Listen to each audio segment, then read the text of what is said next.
Hercules stands at the edge of ruin, not on a battlefield, not before a cheering city, not beneath the clean light of victory.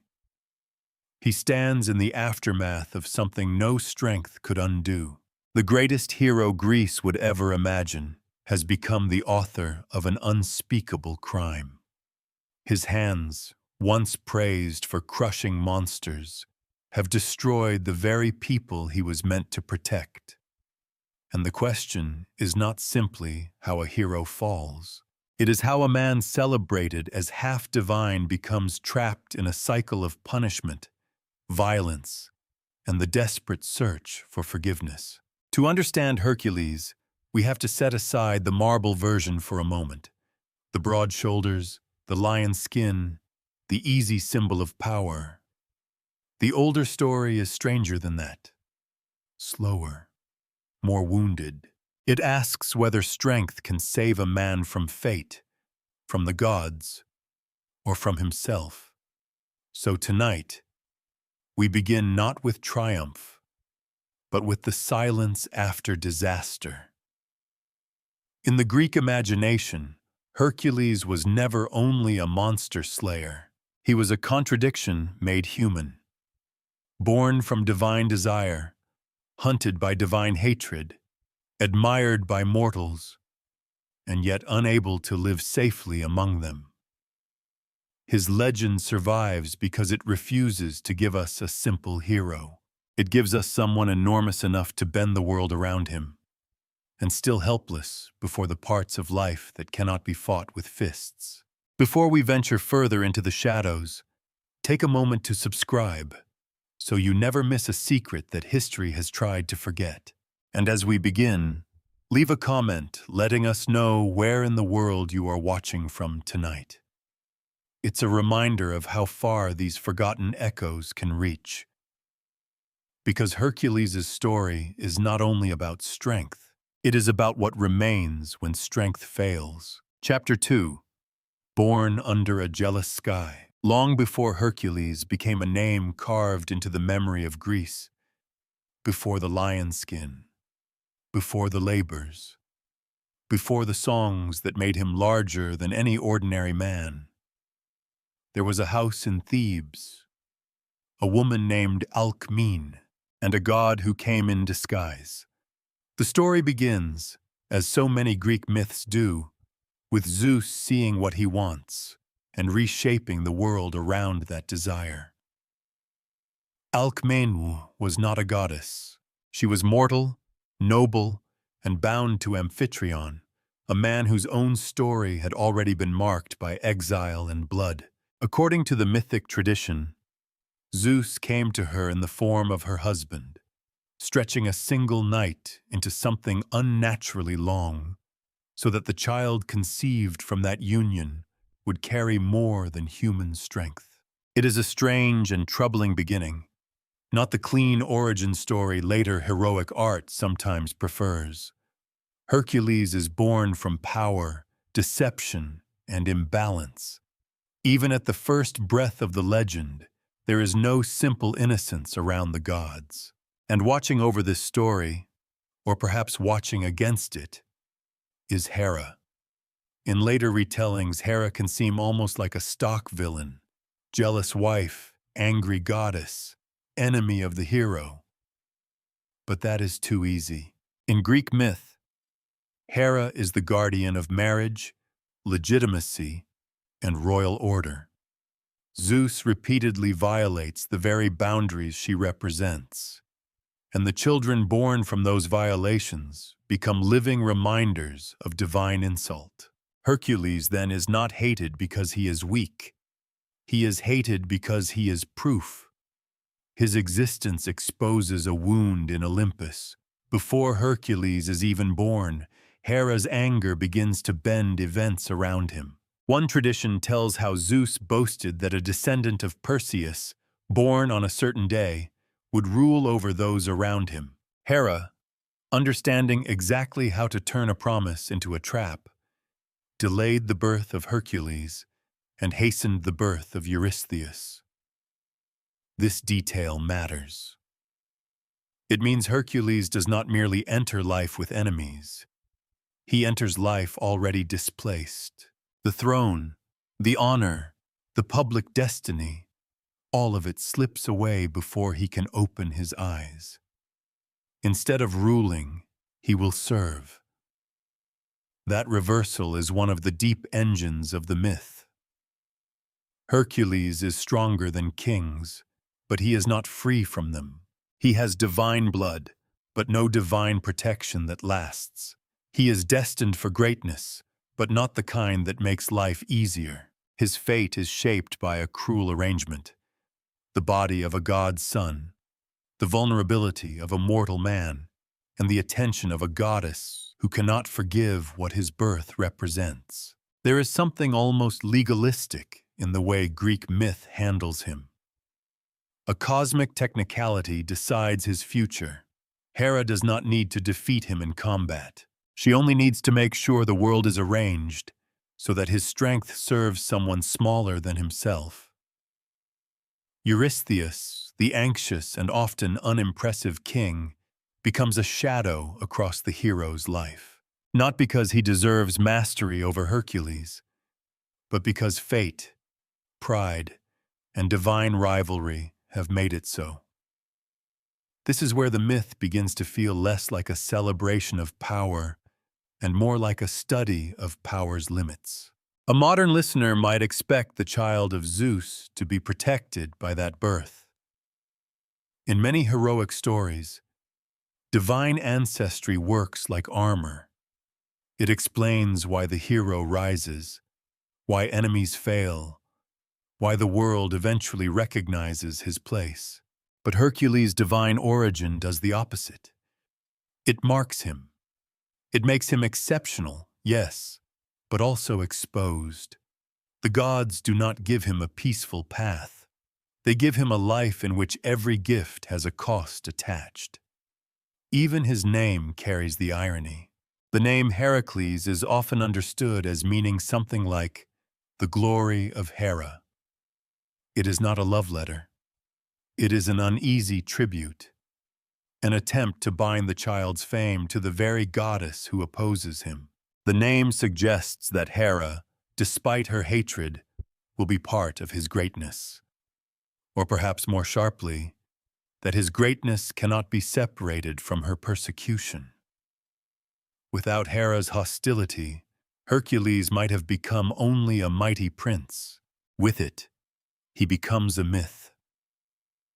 That is the uncomfortable bargain at the center of his life. The forces that torment him also shape him. The hatred meant to reduce him becomes the pressure that turns him into something unforgettable. But myth is rarely kind about such transformations. It does not tell us that suffering is good. It tells us that suffering can be used by poets, by cities, by later generations looking for meaning, while the person inside the story pays the price. So when we look at the infant Hercules, we should resist the urge to see only the beginning of greatness. We are seeing the beginning of pursuit. A child born under a jealous sky, into a family already shadowed by divine interference. A child whose strength will astonish everyone, but whose life has already been redirected by forces far older and colder than human ambition. He will grow into a hero whom Greece cannot stop remembering. Yet from the very start, his story asks a quieter question. What does destiny feel like to the person forced to live inside it? For Hercules, it does not feel like glory. It feels like being chosen, accused, and hunted before he has done anything at all. Chapter 3. The Strength That Could Not Save Him. The first proof of Hercules' greatness did not come in a tournament or a war or some public test arranged before admiring witnesses. It came in a cradle. The image is almost too famous now. The infant hero, impossibly calm or impossibly furious, gripping two serpents in his tiny hands while the adults around him stare in terror. In many versions of the story, Hera sends the snakes to kill him before he can grow into the problem she already knows he will become. In others, the detail shifts, as mythic details often do, but the meaning remains steady. The child is marked. The attack comes early. The danger enters the nursery. There is something chilling about that. A monster in the wilderness can be avoided. A tyrant can be resisted. A battlefield can be entered with armor and warning. But a child in a bed has no strategy, no politics, no understanding of why the world has turned against him. The serpents make Hercules' life feel hunted from the beginning, as if his destiny cannot wait for him to become old enough to deserve it. And yet, he survives. Not because someone rescues him, not because Zeus descends in blazing authority to defend his son. The infant saves himself. He crushes the creatures with a strength no baby should possess, and the household learns, in a single terrifying moment, that this child is not simply unusual. He is outside the ordinary measure of human life. At first glance, this looks like a clean, heroic omen. The future monster slayer kills monsters before he can speak. The pattern seems almost charming in its neatness, but if we linger with the scene, it becomes less comforting. Hercules' first miracle is also his first act of violence. His first public identity is not tenderness, intelligence, or even nobility. It is force. That force will become his language. Greek myth admired strength, but it rarely treated strength as simple. The strongest figures are often the most exposed to disaster because their gifts draw the attention of gods, kings, and storytellers. Hercules' body promises solutions. If a beast cannot be killed, send Hercules. If a road is unsafe, send Hercules. If a king wants the impossible done without dirtying his own hands, send Hercules.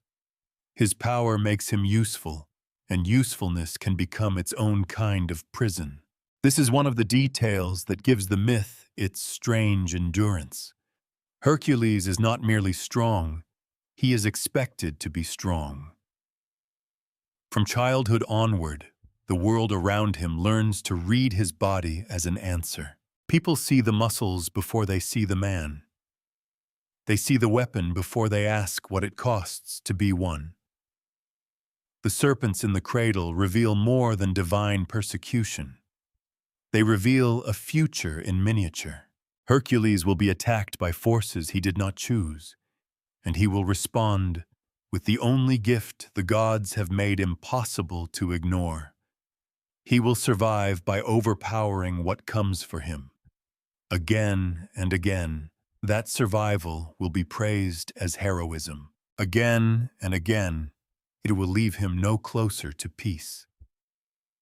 There is a sadness in that pattern.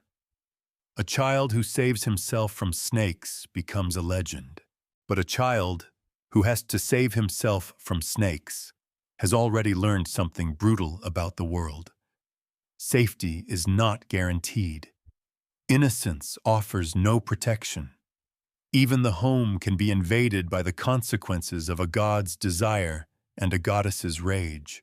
Later stories give Hercules teachers, weapons, companions, and fame. They give him the shape of a heroic career.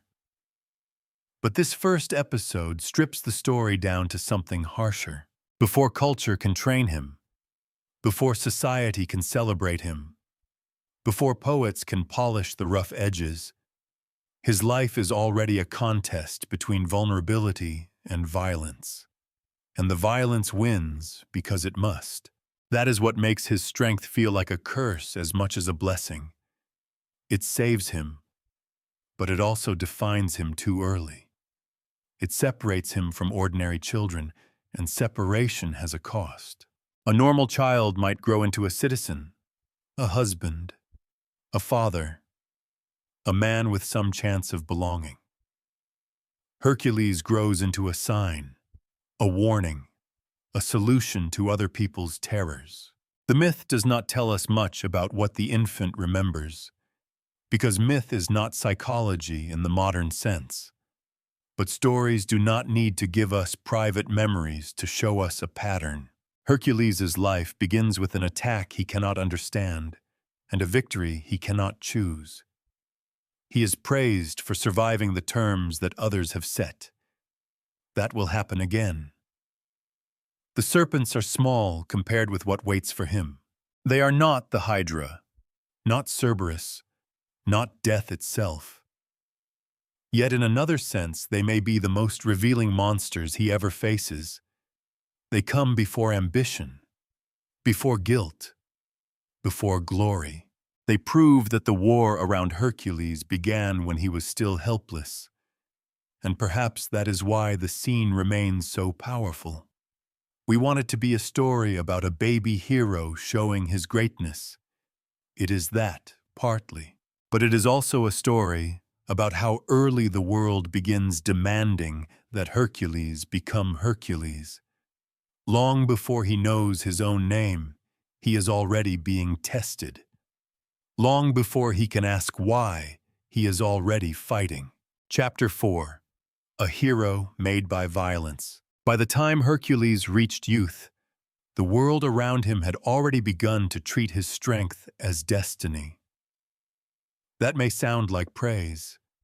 In practice, it is closer to a sentence. The ancient stories do not give us one neat, modern biography of Hercules' early life. They preserve fragments, variations, local traditions, and later attempts to arrange the pieces into order. But through all of them, a pattern becomes visible. The child who strangled serpents does not grow into someone quietly absorbed into ordinary society. He grows into a young man trained for a life of force. He learns the arts expected of an aristocratic hero: weapons, music, discipline, the handling of horses, the codes of elite masculine achievement. These details matter because Greek heroism was never just muscle. A hero was supposed to be shaped by teachers, by lineage, by public expectation. He was meant to stand between the human world and the chaos pressing in from beyond it. Wild animals, bandits, foreign enemies, monstrous creatures, lawless kings, all of these belong to the borderlands where heroic reputation was made. Hercules seemed born for that border, and yet, almost from the beginning, he did not fit comfortably inside the very civilization that needed him.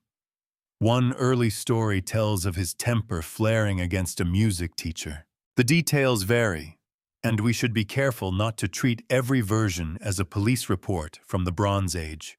Myth is not that kind of evidence. But the episode carries a psychological truth the Greeks returned to again and again. Hercules could be taught, but not easily contained.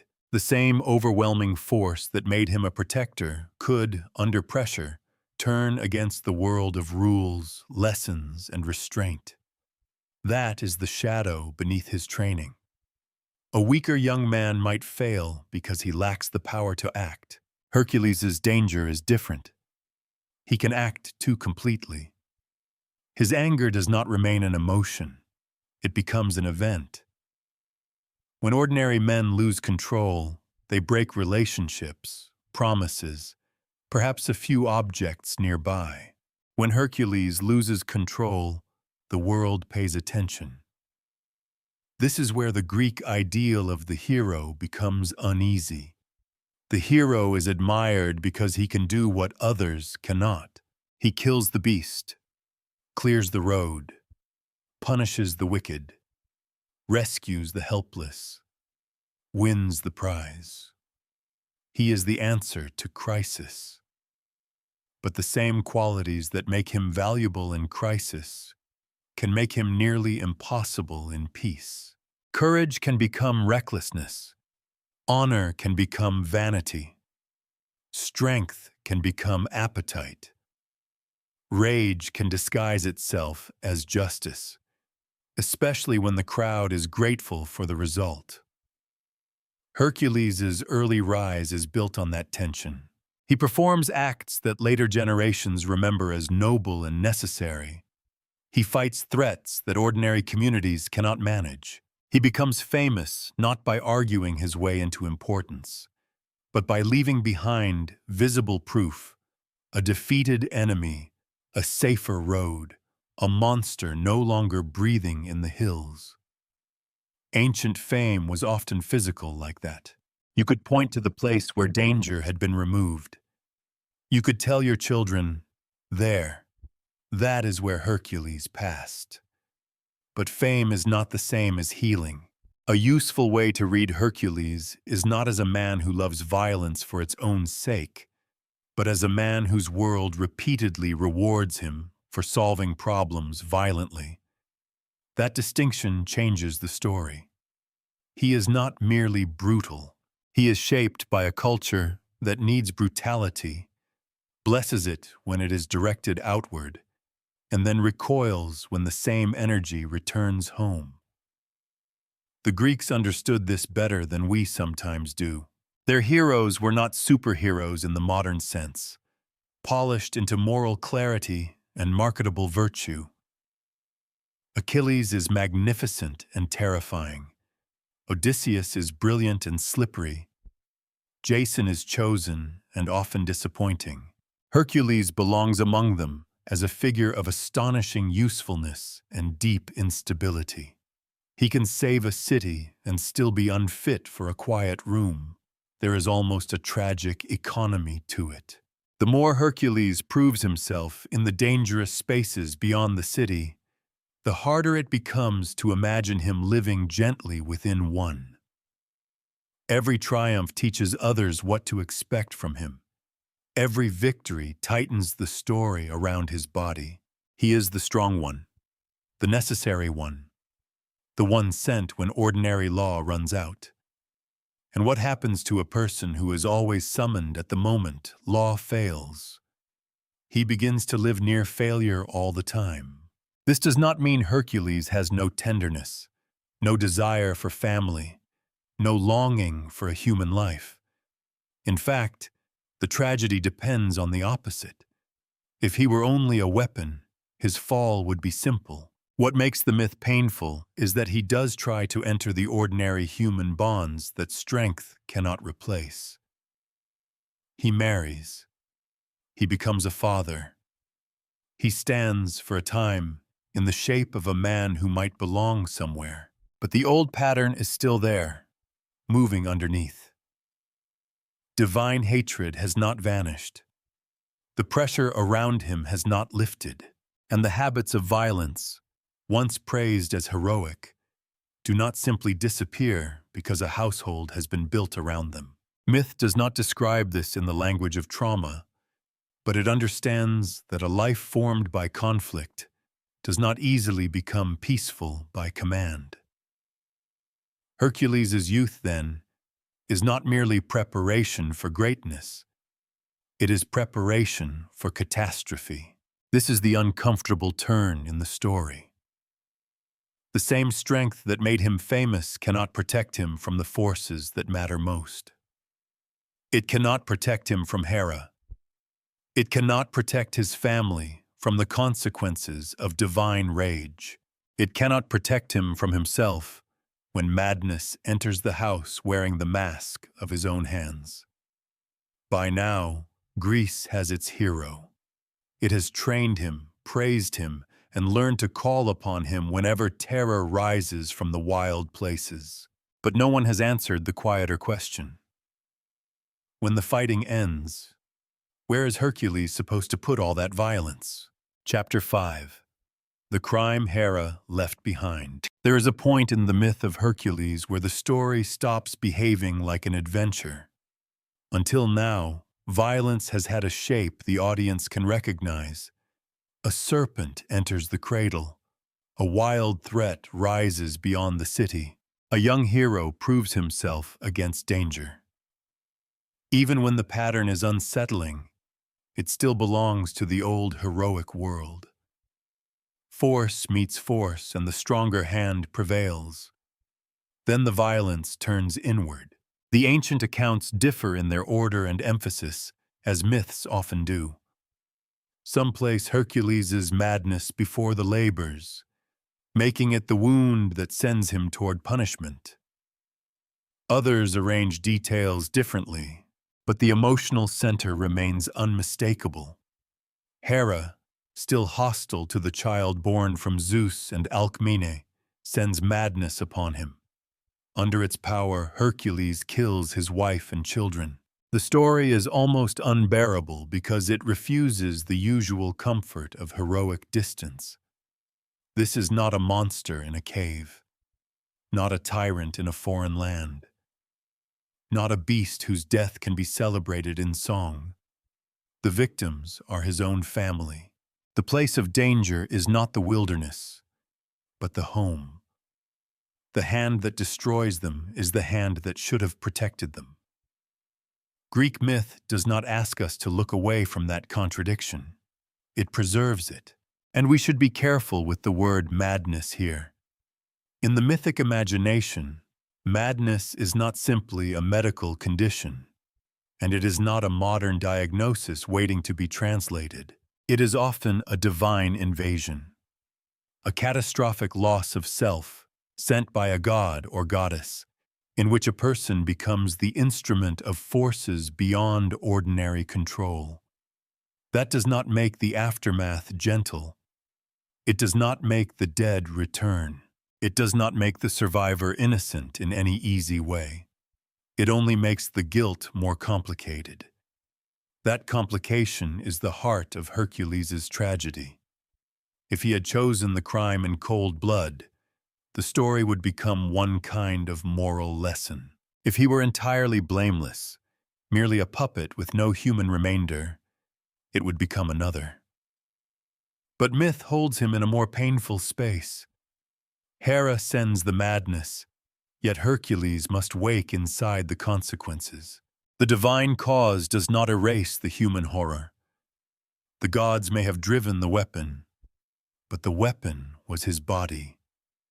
And that body had been praised for years. Here the earlier pattern returns with terrible clarity. Hercules' strength has always been treated as the answer. It saved him in infancy. It made him famous in youth. It allowed communities to imagine that danger could be seized, crushed, dragged into the light. But when madness enters him, strength becomes useless in the most intimate possible way. Worse than useless. It becomes the scale of the disaster. A weaker man might still have done harm.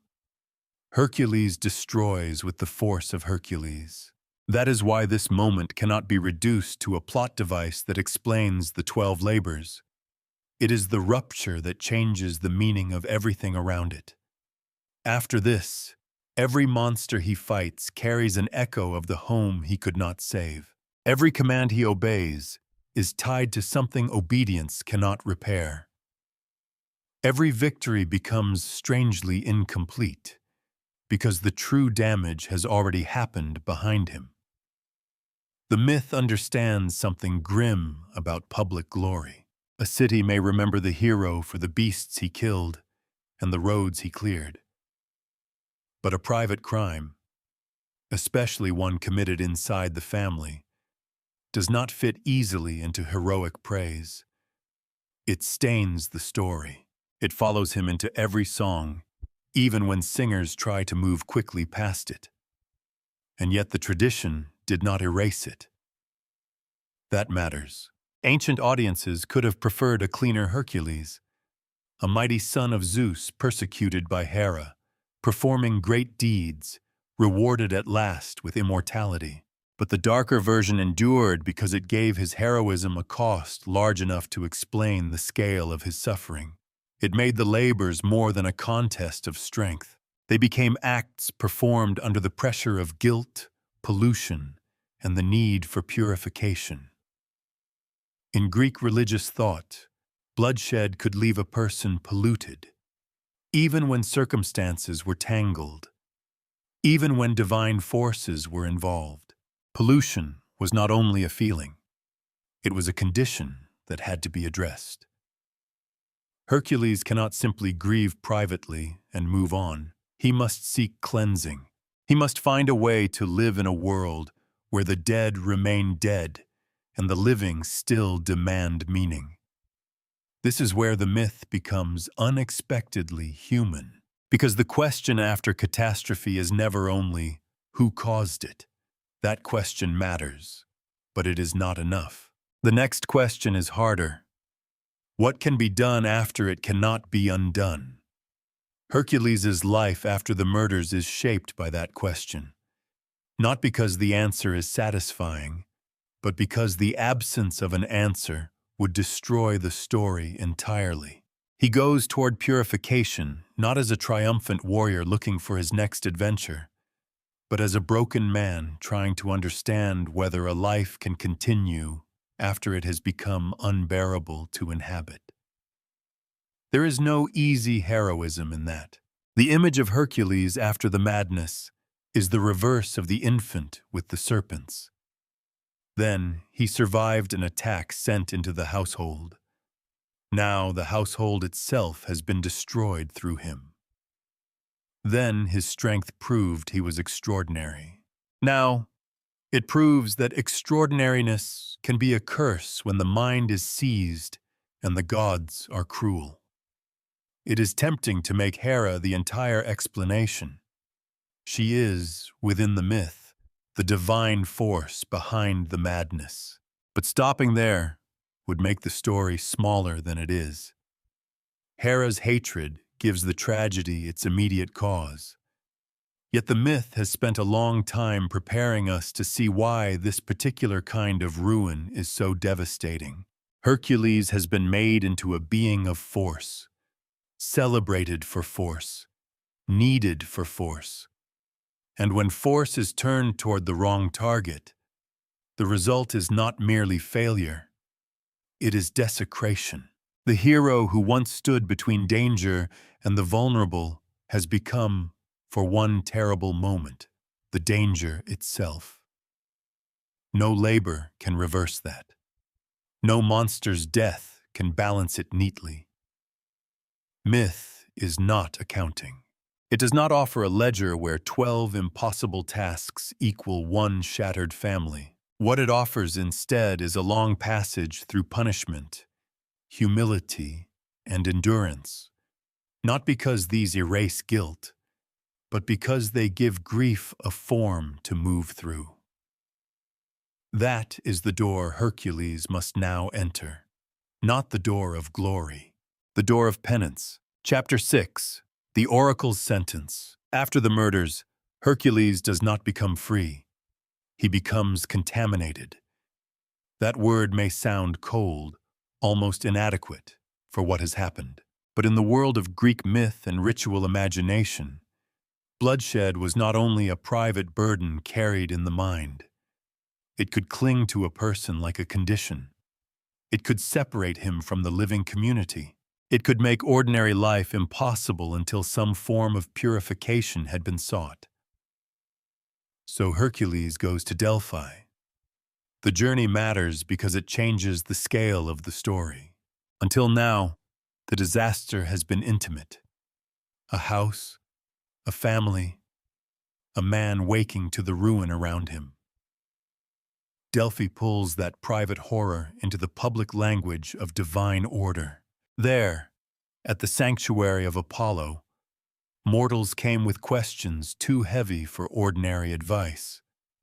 They came when kingship was uncertain, when cities were afraid, when guilt needed a path through the dark. But oracles rarely give comfort in the way people want it. They give direction. For Hercules, the direction is humiliating. He must serve King Eurystheus of Tiryns and perform the tasks set before him. The strongest man in Greece is ordered into obedience beneath a king who, in many tellings, appears smaller, weaker, and more fearful than the hero he commands.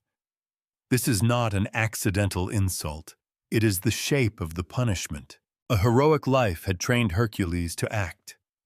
The oracle sentences him to submit. That reversal is easy to miss if we race toward the famous labors as a sequence of adventures. The Nemean Lion, the Hydra, the Hind, the Boar. These names are so familiar that they can begin to feel like episodes in a grand contest. But within the story, they begin as penance. They are not chosen by Hercules to prove his greatness. They are imposed on him because greatness has failed to make him clean. Eurystheus becomes the human face of that sentence. He is not remembered as noble. He is often portrayed as anxious, petty, even ridiculous, a ruler hiding from the very danger he sends Hercules to confront. Yet his weakness is part of the cruelty. Hercules does not serve a great king whose authority might feel morally satisfying. He serves a man whose command seems out of proportion to his worth. The arrangement feels unjust, and that is precisely why it cuts so deeply. Punishment does not always arrive wearing the face of wisdom. Sometimes it arrives as bureaucracy with a crown. There is a quiet brilliance in this mythic design. Hercules is not merely sent to fight monsters. He is placed under constraint. He must accept orders. He must travel where he is told, confront what is assigned, and return not as a conqueror claiming his own glory, but as a servant completing a sentence. For a man whose body has made him almost uncontrollable, the true punishment is not danger. Danger is familiar. The true punishment is dependence. And beneath it all sits the question Delphi cannot answer for him in any simple way. What does redemption require? The oracle provides a structure, not forgiveness. That distinction matters. Hercules receives a path, but not a guarantee that the path will soothe memory. He is told what to do, not how to feel once it is done. The gods, as usual, are better at assigning burdens than explaining the soul. The labors will test his strength, but they will also test whether strength can be disciplined into service. Each task will take the power that once made him terrifying and force it into a ritualized form. Go there. Face this. Bring proof. Return. Repeat. It is almost as if the myth is trying to contain him through narrative itself. The chaos of madness is answered by a sequence. The shattered household is answered by ordered tasks. The uncontrolled hand is answered by command.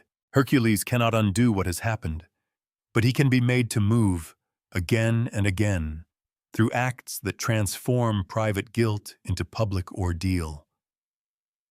This is not mercy, exactly. It is a way of surviving the unspeakable by giving it shape. And for ancient audiences, that shape had meaning. The labors push Hercules through the edges of the known and imagined world.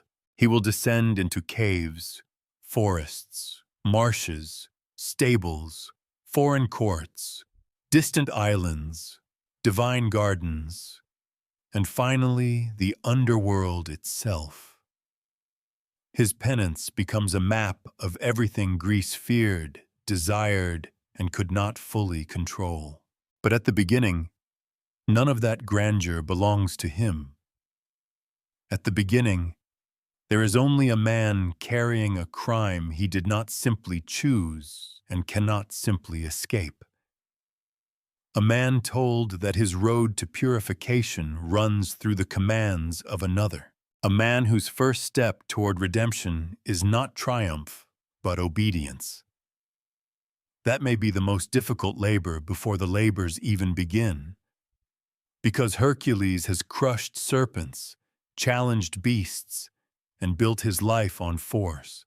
But now he must do something stranger. He must allow his life to be judged. Chapter 7. The lion no weapon could kill. The first labor sends Hercules to Nemea, a place where ordinary courage has already failed. There, according to the myth, a lion haunts the land. Not merely a large animal, but a creature made wrong by its invulnerability. Its hide cannot be pierced by bronze, iron, or stone. Weapons glance away from it. The tools that usually separate civilization from terror have no authority over its body. That detail is important. A monster that can be killed by normal means is frightening, but still belongs to the world of human solutions. The Nemean lion belongs to a different category. It turns the warrior's confidence into embarrassment. It makes skill with spear and bow look almost childish. Against this beast, the heroic equipment of Greece becomes decoration. So Hercules begins his sentence by meeting something that refuses the very logic of battle. In many retellings, he first tries weapons. That is natural. A hero reaches for what a hero has been trained to use. But the lion's skin will not open. The creature forces him into a more primitive and intimate kind of struggle. He must follow it into its cave, close off escape, and fight it with his arms. No distance. No shining spear between flesh and danger. No elegant victory witnessed from a safe hilltop. Only breath, pressure, and endurance in the dark. This is why the first labor feels like a descent. Not yet into the underworld, but into a smaller darkness.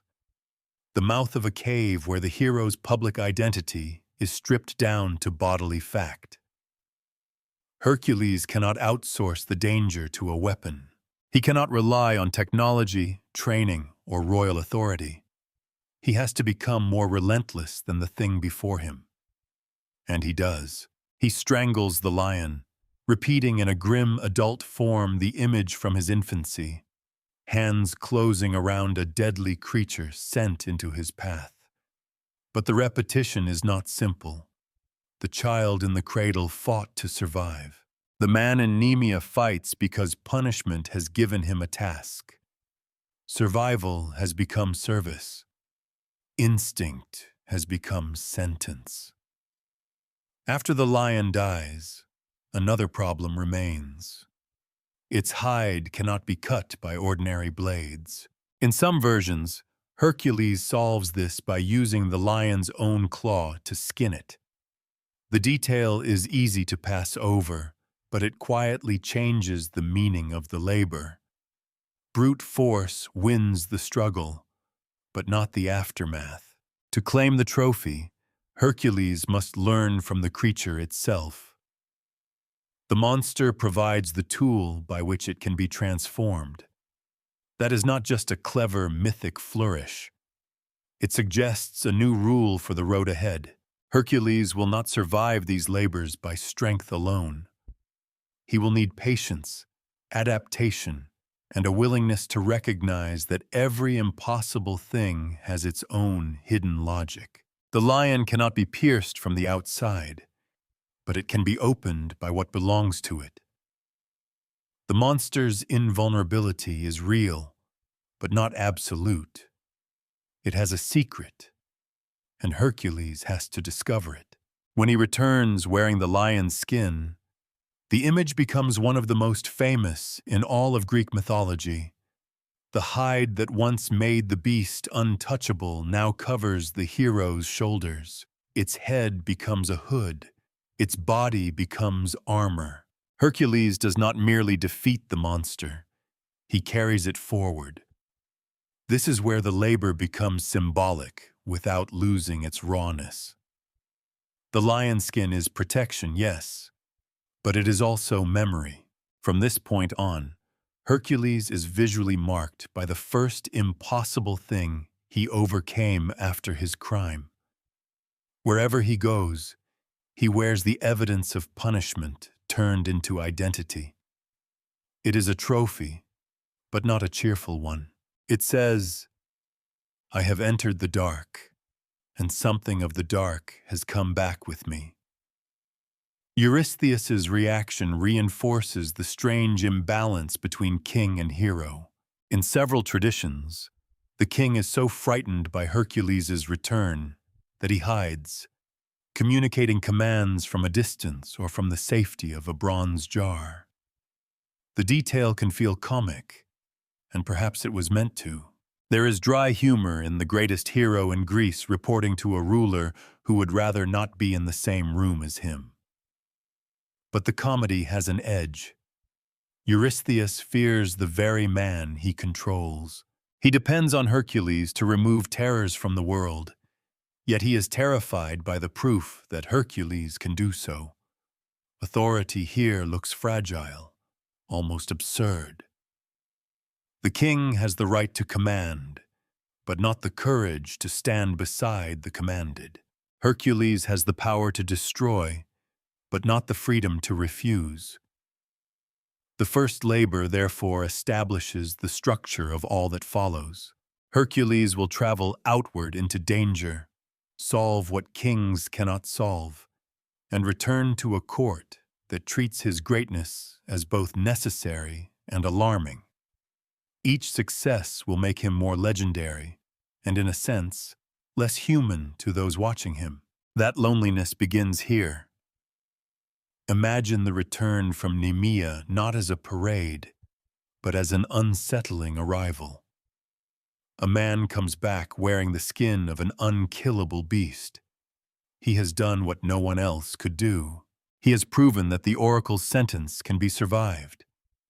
Yet the achievement does not restore his family, does not release him, and does not make the king welcome him with open arms. The labor is complete. The punishment continues.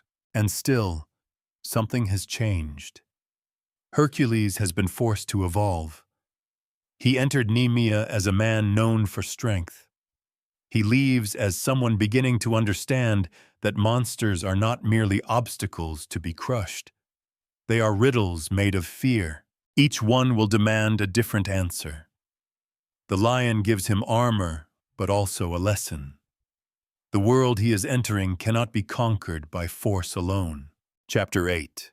The many heads of punishment. The second labor sends Hercules into a different kind of nightmare. The Nemean lion had been terrifying because it could not be pierced. It was a single body, sealed against the weapons of men. The Hydra of Lerna is terrifying for almost the opposite reason. It is not sealed. It opens. It multiplies. Cut off one head, and more grow in its place.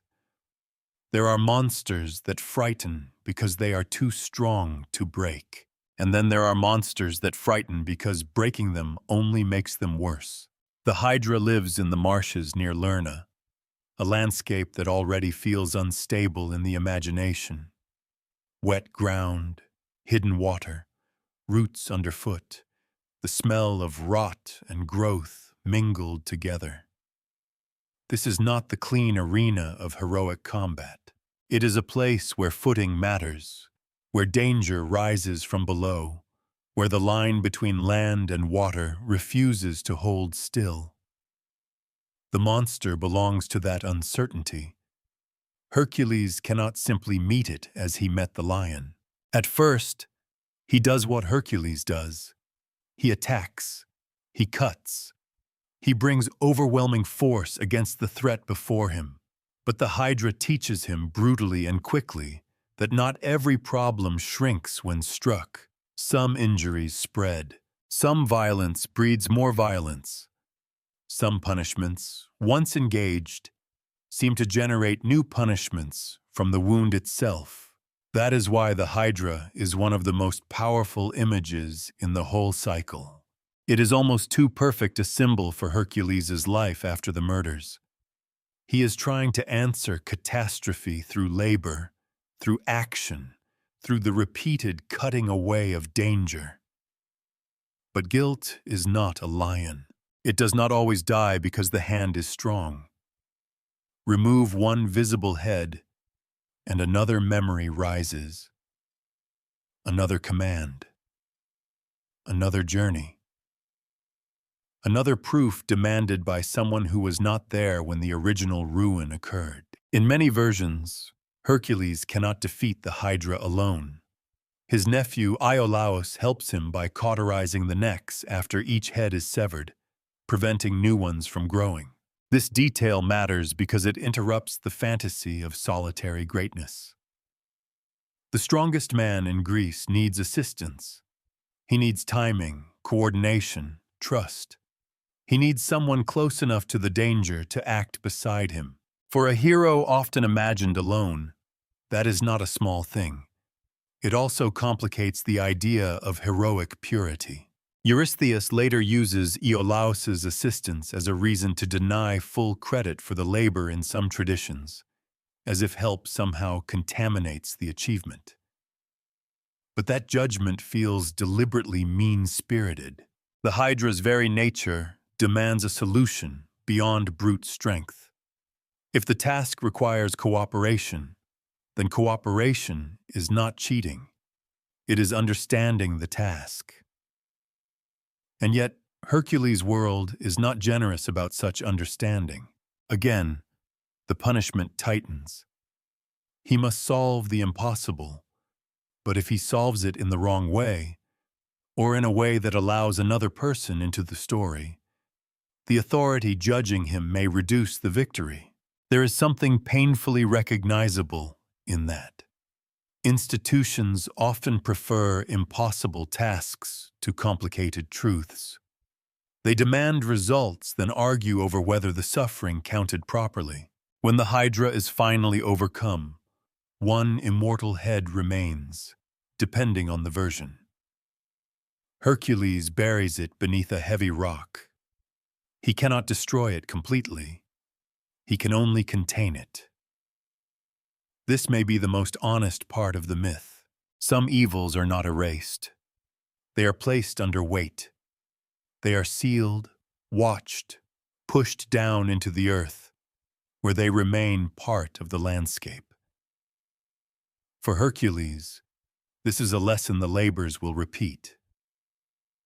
Redemption is not deletion. After Lerna comes the Nemean hind, and the rhythm changes sharply. That change is important. If every labor were only a bigger monster, the story would become dull, like a strong man working through a catalog of dangerous animals. But the hind is different. It is sacred to Artemis, swift, delicate, and not to be slaughtered. The task is not to kill it, but to capture it alive. After the swamp, after the multiplying heads, after poisonous breath and open wounds, the myth asks Hercules for restraint. That may be the harder command. A man trained to end threats must now pursue without destroying. He must chase a creature whose value lies partly in the fact that it is not his to damage. The hind belongs to a divine order beyond Eurystheus, beyond Hercules' guilt, beyond the practical needs of any city. It is beautiful, protected, and dangerous, not because it attacks, but because harming it would offend a goddess. The labor becomes a test of touch. How does Hercules hold what he must not break? Some accounts say he pursues the hind for a full year. Whether we take that literally or as mythic exaggeration, the meaning is clear enough. This is not a moment of explosive heroism. It is patience stretched almost beyond dignity. No crowd can cheer a year-long chase in the same way it cheers a lion's defeat. No single blow resolves the problem. The task requires endurance without release. And perhaps that is why it belongs beside the Hydra. Together, these labors form a pair of lessons. The Hydra teaches that force can multiply the wound unless it is joined with strategy. The hind teaches that possession without destruction requires humility. One monster must be stopped from regenerating. One sacred creature must be taken without being ruined. Both resist the simple, heroic hand. When Artemis confronts Hercules in some tellings, he must explain himself. He is not hunting for pleasure. He is obeying a sentence. He is caught between divine powers and royal command, trying to survive obligations that do not fit neatly together.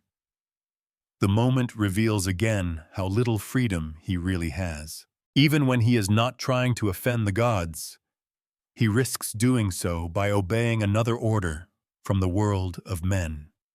Hercules' tragedy is not only that he suffers, it is that his duties collide.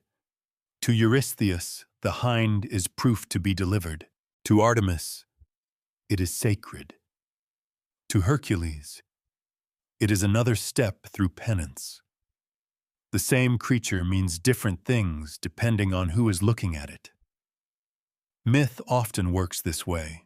It shows us that conflict does not always arise because one side is obviously wrong. Sometimes it arises because different forms of obligation all make claims at once. That is a more mature kind of storytelling than simple adventure. By the time Hercules returns with the hind, we have seen two very different faces of punishment. One wet, poisonous, and multiplying. One graceful, elusive, and protected. One demands that he learn how to stop violence from reproducing itself. The other demands that he learn the discipline of not using all the power he possesses. For Hercules, both lessons cut close to the bone. He is still the strongest man in the story. That has not changed. But the labors are beginning to reveal that strength alone is an incomplete language. Sometimes the world answers it with more heads. Sometimes the world flees from it on golden hooves. And sometimes the hero must discover, slowly and painfully, that victory is not the same thing as domination. The punishment is teaching him forms of control he never learned in youth.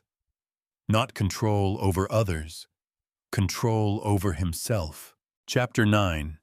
The Beasts of the Wild Earth. The next labors move Hercules across a harsher kind of landscape. Not the sealed darkness of the lion's cave.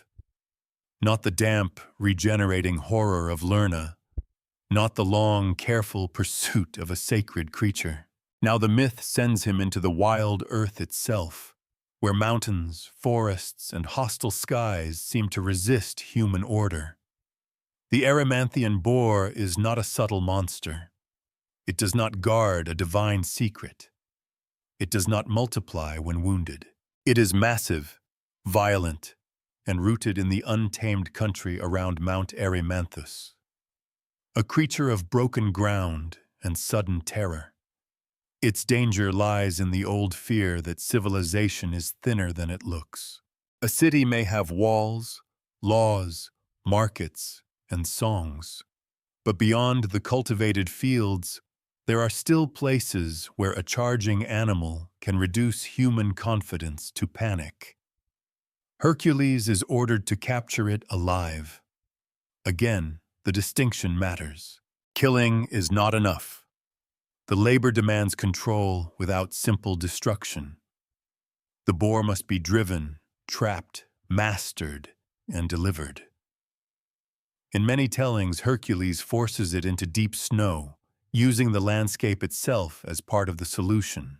That is not the image of a man merely swinging a club until the world gives way. It is a hunter's intelligence, reading terrain, exhausting the animal, turning weather into a net. The strongest man in Greece is learning to use more than strength. But the story around the boar carries another, quieter note. On the way, Hercules encounters the centaur Pholus, and the episode soon turns violent after wine is opened and other centaurs arrive. The traditions differ in detail, but the pattern is familiar in Greek myth: hospitality, appetite, misunderstanding, and bloodshed gathering with frightening speed. The centaurs themselves often occupy a symbolic border, partly human, partly animal, capable of wisdom in some stories and uncontrolled desire in others. Hercules moves among them as a man who is also a border creature. He is not monstrous, but he is not safely ordinary. He carries civilization's mission into wild places, yet violence follows him even when the central task lies elsewhere. This is one reason the labors feel less like a clean moral ascent than a long exposure to disorder. Hercules restores order, yes, but he does not pass through the world without damage. Wherever he goes, the old question travels with him. Is he ending chaos? Or is chaos also using him as its instrument? The boar's capture gives the myth one of its almost comic reversals. Eurystheus, seeing the beast brought back alive, is terrified. The king who commands the impossible is again overwhelmed by its successful arrival. There is an absurdity here that almost invites a smile. A ruler demands proof, then hides from the proof. Yet the absurdity points to something serious. Eurystheus wants danger removed, but he cannot bear to look directly at what removal requires. This too isolates Hercules. He is sent into terror on behalf of people who prefer the terror at a distance. He enters the places others imagine, fear, and mythologize. He returns carrying the physical evidence. But return does not mean belonging. The hero becomes a messenger from the edge of the world, and people do not always welcome what such messengers bring back. The Stymphalian birds shift the danger upward. At Lake Stymphalia, the threat is not one beast of the mountain, but a swarm. The birds gather in numbers, and in some accounts their feathers or beaks are metallic, dangerous, almost weapon-like. Whether we imagine the detail literally or as the legend sharpening natural fear into mythic form, the effect is clear. The sky itself has become unsafe. This labor is about dislodging a threat that cannot be reached by ordinary means. A boar can be tracked. A lion can be cornered. A hind can be pursued. But birds rise above the hero's body. They refuse the terms in which Hercules is most comfortable. The challenge is not just to kill, but to make the hidden visible, to force what is nesting in the marsh to reveal itself. In many versions, Athena assists him with a rattle or clashing device, sometimes described as made by Hephaestus. The sound startles the birds into flight, and only then can Hercules shoot them down or drive them away. It is another moment where the myth quietly refuses the idea of self-sufficient heroism. Divine aid, crafted objects, noise, timing, these become part of the solution. The hero's arm matters, but the arm alone is not the whole answer. There is a broader cultural meaning here. The labors often place Hercules at the boundary between human settlement and dangerous nature. He clears, captures, drives off, contains. He makes roads safer, fields less haunted, waters less threatening, skies more livable. In that sense, he resembles a civilizing force, not gentle, not administrative, certainly not tidy, but necessary in the mythic imagination. He goes where law has no reach and imposes a rough order by hand. Yet there is a loneliness inside that role. To be the one who restores order is to spend much of life among disorder. To be known as the answer to danger is to be summoned only when danger appears. Hercules' labor is endless pursuit, across mountains into marshes, through regions where ordinary community has broken down or never fully arrived. He is useful precisely because he can survive where others cannot. But that usefulness leaves him moving from crisis to crisis, rarely allowed to remain in the peace his victories create. This is one of the great ironies of Hercules. He makes the world more habitable for others while becoming less at home in it himself. The boar and the birds may not have the emotional weight of the madness or the symbolic fame of the lion skin, but they deepen the pattern of his punishment. They show a man turned into a traveling boundary. Wherever the wild presses too close, Hercules is sent. Wherever fear takes animal shape, Hercules must give it a body, a wound, a cage, or a direction away from human life. And with every success, the myth tightens its quiet tragedy. Because the landscape may be cleansed, the king may receive his proof, the next command may be prepared, but the man performing the labor remains suspended between guilt and obligation, between public service and private memory. He is moving. He is winning. He is still not free. Chapter 10. The Filth Beneath the Kingdom. After lions, serpents, boars, and birds, the Augean Stables can feel almost ridiculous. No monster waits in a cave.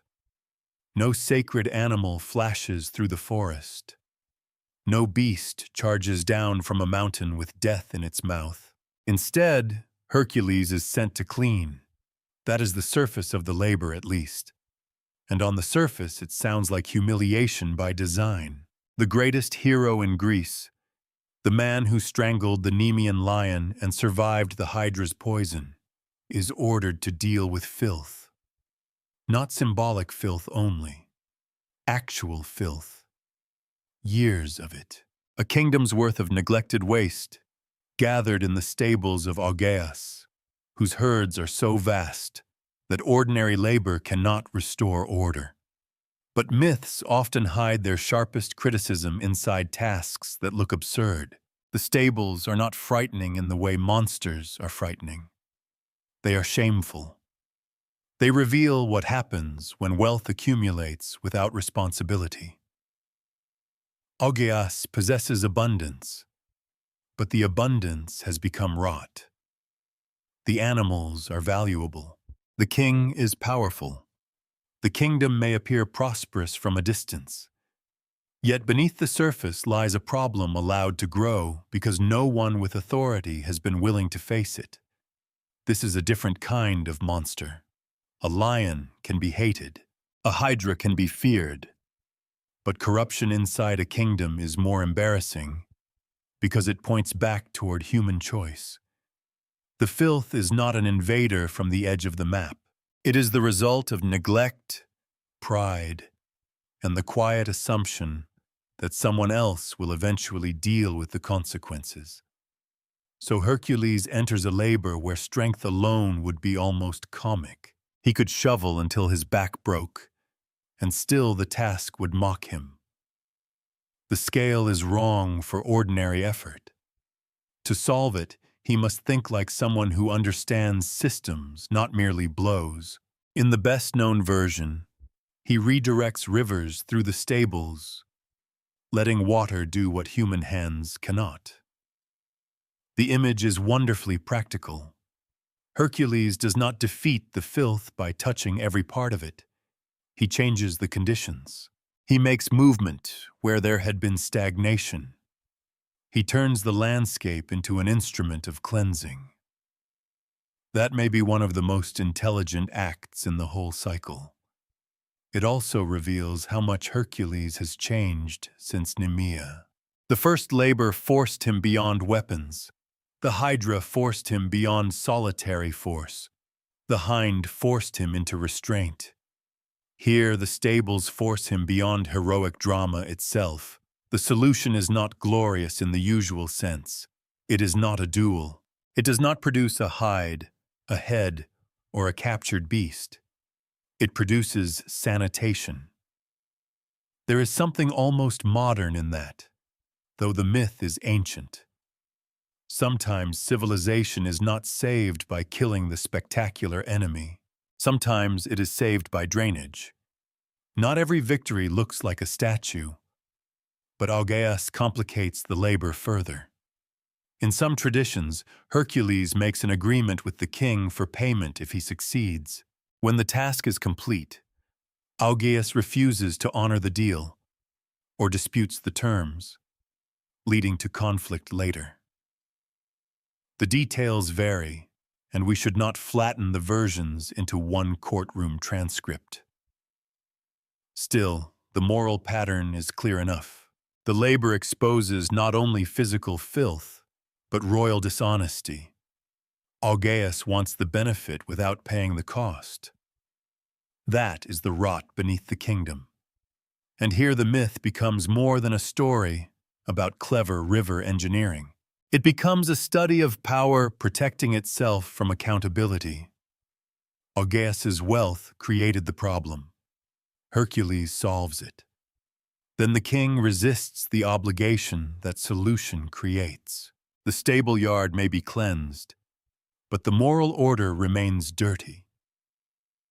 This is why the labor belongs among the 12, even though it lacks the immediate danger of the others. It shows Hercules confronting a world in which monsters can wear crowns, or at least sit comfortably behind them. Not all disorder comes with claws. Some of it comes with contracts broken after the work is done. Some of it comes with men powerful enough to pretend the dirt was never there, or that the one who removed it somehow does not deserve recognition. Eurystheus, in some traditions, refuses to count this labor because Hercules sought payment. Again, the punishment system tightens around him. If he does the impossible, a technicality may erase the credit. If he accepts help, it may not count. If he negotiates payment, it may not count. The hero is trapped not just by danger, but by judgment. This is not accidental storytelling. It turns the labors into something more psychologically exhausting than a series of heroic feats. Hercules is not merely fighting external threats. He is navigating rules controlled by people who benefit from his obedience. The goalposts move. The proof is questioned. The work is real, but the authority over the meaning of the work belongs to someone else. That is punishment of a very human kind. The Augean Stables also reveal an uncomfortable truth about fame. People remember Hercules for the lion skin because it looks magnificent. They remember the Hydra because many heads make a good image. But cleaning stables forces us to ask what heroism is when no one wants to look at the problem directly. It is easier to celebrate the slaying of a monster than the removal of waste. One flatters the imagination, the other reminds a society of what it has neglected. And perhaps that is why this labor still feels strangely fresh. Every age has its Augean stables, institutions allowed to decay because admitting the mess would threaten reputation. Leaders who enjoy the appearance of prosperity while refusing the work of maintenance.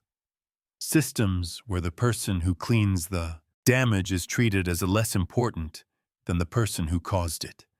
The ancient myth does not need our modern vocabulary to understand that corruption often smells before it collapses. For Hercules, the task adds another layer to his sentence. He is not only a killer of beasts. He is not only a restorer of wild landscapes. He is now forced to confront the humiliation and pettiness of human power. A monster may be dangerous, but at least a monster usually does not haggle afterward. Augeas does. The rivers rush through. The stables are cleared. The impossible has been done, not by rage, but by redirection. Yet the labor leaves behind a bitter aftertaste, because the cleansing of a place does not guarantee the cleansing of those who rule it. Hercules can move water. He can move filth, but even he cannot easily move pride from the human heart. Chapter 11. Across the borders of the known world, the labors now begin to widen. Hercules is no longer moving only through Greek landscapes of caves, marshes, mountains, and corrupt royal yards. The road stretches outward toward islands, foreign courts, dangerous herds, violent kings, and societies that Greek storytellers imagined as standing near the edges of familiarity. The punishment is becoming geographical. Each command pushes Hercules farther from any settled center, as if his guilt can only be answered by sending him beyond the map of ordinary life. First comes the Cretan bull. Crete was never just another island in the Greek imagination. It carried older prestige, strange kingship, and myths of divine entanglement. The bull itself belongs to a tangled world of royal failure and sacred offense, associated in later traditions with Minos and the gods. By the time Hercules is ordered to capture it, the creature has become a dangerous force that must be brought under control. Again, the command is not simply to kill. He must seize it, master it, and bring it back alive. This repetition matters.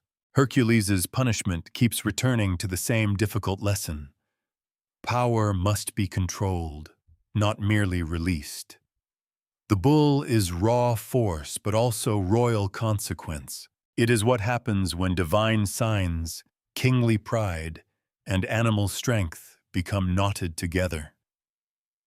Hercules arrives not as the cause of the problem, but as the man required to handle its results.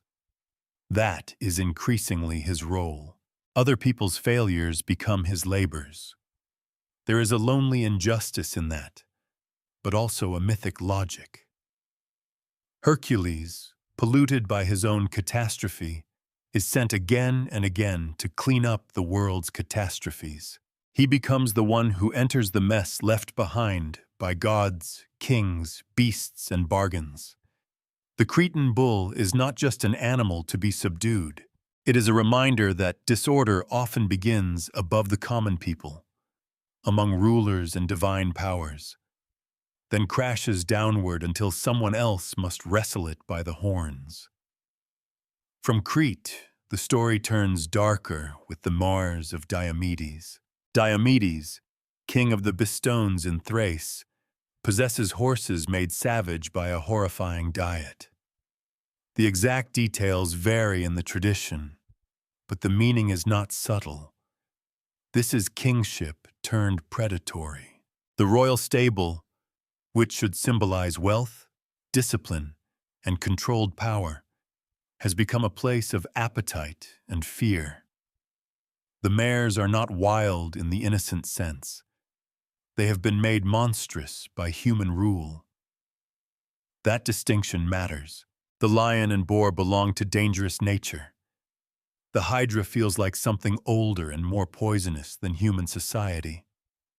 But the mares of Diomedes expose violence cultivated by a king. Their horror is not that they cannot be controlled. It is that they have been controlled into cruelty. Here, Hercules confronts one of the ugliest patterns in myth and history alike.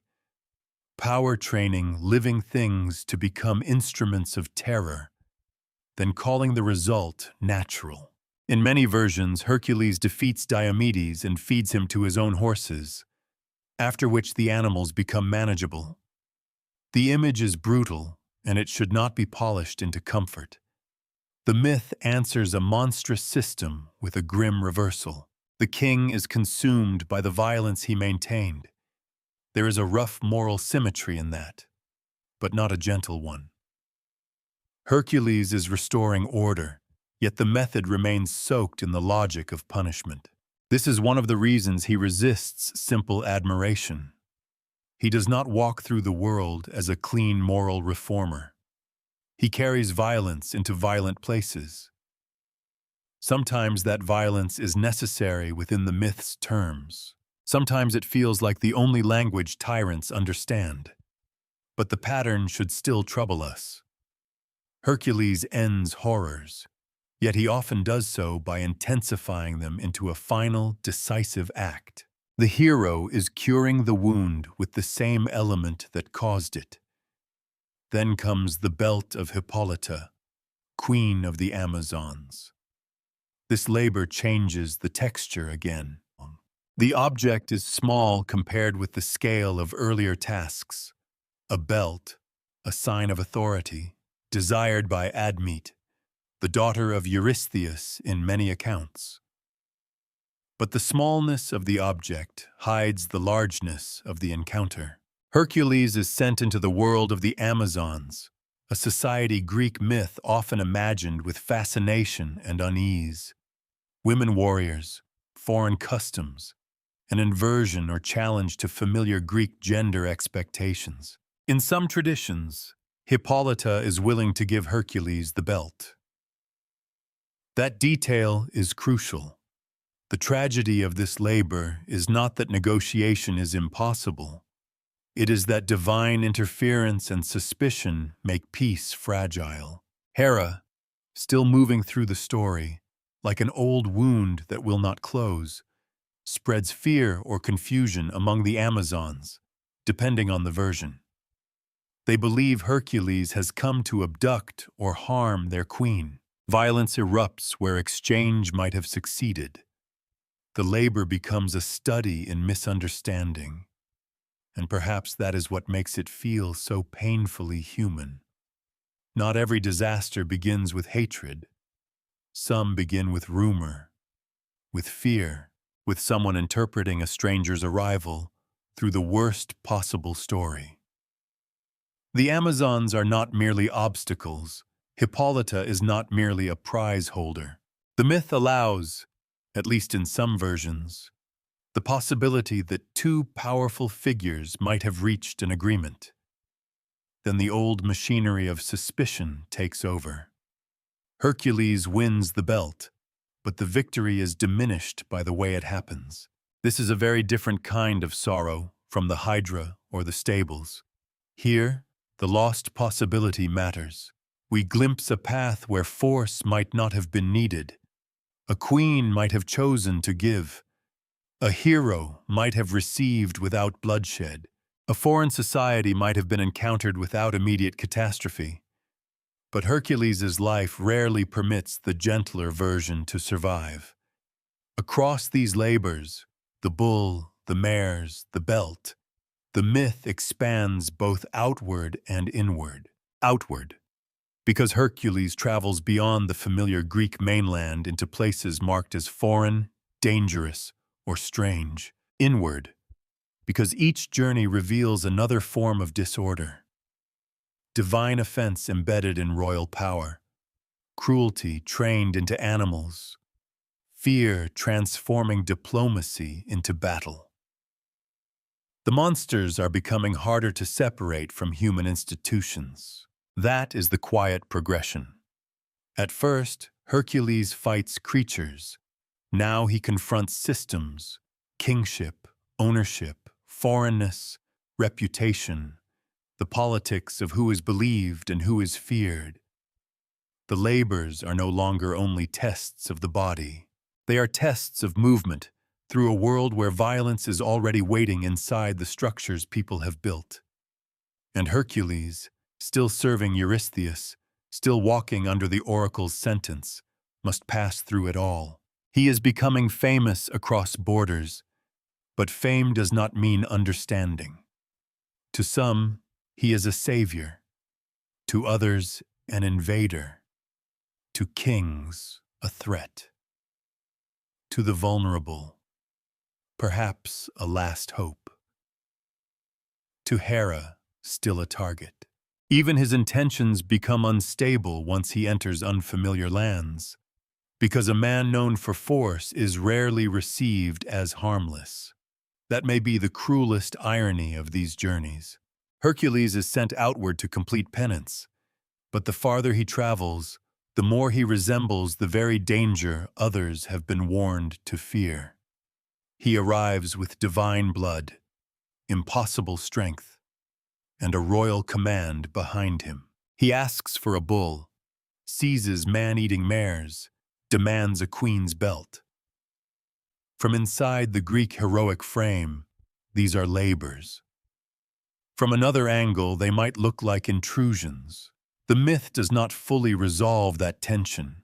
It lets it remain, and because it remains, Hercules becomes more than a champion clearing obstacles. He becomes a figure moving uneasily through the moral borders of the ancient world, where heroism and violence, rescue and conquest, obedience and trespass can look disturbingly similar depending on where one stands. By now, the punishment has carried him far from the house where the tragedy began.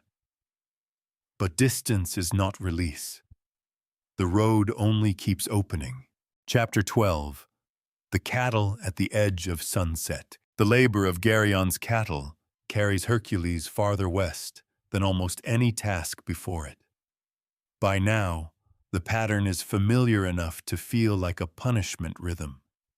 Eurystheus commands, Hercules travels, danger waits, proof must be brought back. But this time the journey itself begins to overwhelm the object. Yes, the task is to seize the cattle of Gerion. Yes, Gerion is a formidable figure, often imagined as monstrous, sometimes with multiple bodies or heads depending on the tradition. Yet the deeper force of this labor lies in distance. Hercules is being pushed toward the edge of the known world. For Greek storytellers, the far west was not simply a direction. It was a threshold. The sun sank there. Ocean encircled the earth in older cosmologies. Familiar geography thinned into marvel, rumor, and myth. To go westward was to move toward the place where maps became uncertain and daylight itself seemed to descend into mystery. That makes this labor feel less like a raid and more like an exile stretched across the horizon. The cattle belong to Gerion, who lives on Erytheia, a remote island associated with the setting sun. He is not just another local danger troubling a village road. He stands at the outer rim of Hercules' world, a guardian of wealth beyond ordinary reach. To bring back his cattle is to cross from the human center into mythic distance and return with proof that even the edge of sunset has been entered. It is difficult to overstate how much these journeys would have mattered to the ancient imagination. Hercules is not only performing tasks, he is expanding the heroic map. Each labor attaches his name to a place, a route, a boundary, a story of passage. He becomes a figure through whom Greeks could imagine contact with the dangerous outside. Foreign lands, strange rulers, monstrous bodies, divine landscapes, and the enormous uncertainty of what lay beyond the familiar sea. In some traditions, this Western journey is linked to the Pillars of Hercules, the great markers associated with the strait between the Mediterranean and the Atlantic. Whether we treat that as geography, symbolic memory, or later layering, the image is powerful. Hercules reaches a boundary and leaves his name upon it. He becomes not merely a traveler through the world, but someone who marks the world's limits. Yet this kind of fame is cold comfort. The farther Hercules goes, the more his heroism resembles banishment. A celebrated man at the center of society receives honors, songs, marriages, alliances. Hercules receives commands that send him away. Again and again, his greatness is proved somewhere no ordinary person would want to be. His punishment turns the outer edges of the earth into stations of penance. Gerion himself is worth lingering over because he complicates the moral shape of the labor. In the simplest heroic reading, he is another monster with valuable cattle. defeated by Hercules so the task can be completed. But mythic monsters are rarely only physical puzzles. Geryon is strange because he is also a kind of ruler or herdsman, possessing wealth in an ordered place of his own. From the Greek heroic frame, Hercules' arrival is a labor. From Geryon's side, one could almost imagine it as invasion. That tension should not be erased. Hercules is under orders. He is seeking purification. He is not wandering west merely for greed, but the task still requires him to take what belongs to another being, in a land far from home, under the authority of a king who is not present, and a divine sentence that only Hercules carries. The myth asks us to admire his endurance, but it also lets the unease remain in the background. Heroism at the edge of the map can look very different depending on who tells the story. The journey back is no less important than the conquest.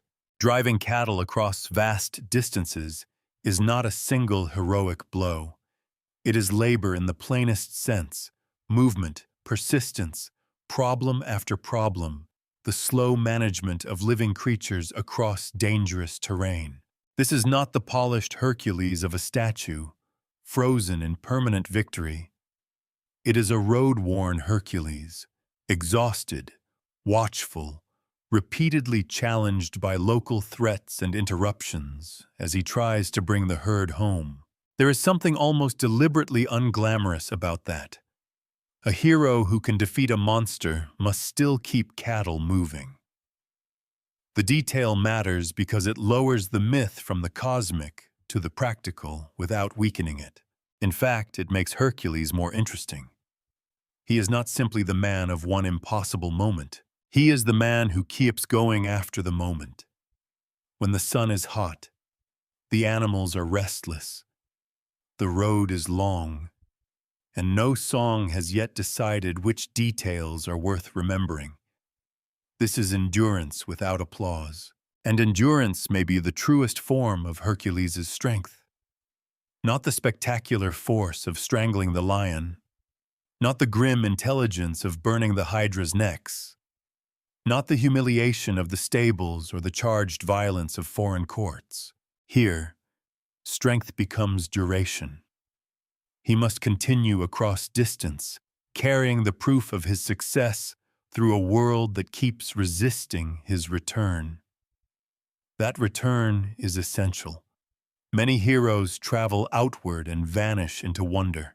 Hercules must always come back to Eurystheus. That is part of the cruelty. The far west may make him mythic, but the sentence is waiting at home in the shape of a frightened king, no matter how far he reaches. The labor is not complete until his achievement is delivered into the hands of the man who commands him. So the westward journey becomes a paradox. It enlarges Hercules' legend while reminding us of his captivity. He crosses boundaries that ordinary men cannot cross, yet he does not own his road. He stands at the edge of sunset, but he is not free to disappear into it. He must turn around. He must bring the cattle back. He must submit the marvel to the accounting of punishment. This is why the labor feels so expansive and so bleak at once. It shows Hercules becoming a world-sized figure, a hero whose body connects Greece to the outer horizons of imagination. But it also shows a man who cannot escape the original wound by traveling farther. Distance does not cleanse him by itself. Even at the rim of the known world, the past remains with him. The cattle move eastward. The hero follows. The sun that once set before him now rises behind his back, and somewhere ahead, Eurystheus waits for proof. Chapter 13. The garden no mortal was meant to find. The labor of the golden apples is different from the others because, at first, Hercules does not even know where to go. That uncertainty changes the atmosphere immediately. A lion has a region. A boar leaves tracks. A king can be found in his hall. A herd on its island. A monstrous bird in its marsh. But the garden of the Hesperides belongs to a more secret kind of geography. It is not simply far away. It is hidden within the divine imagination, guarded by nymphs, watched by a serpent, and associated with gifts that were never meant to circulate freely among mortals.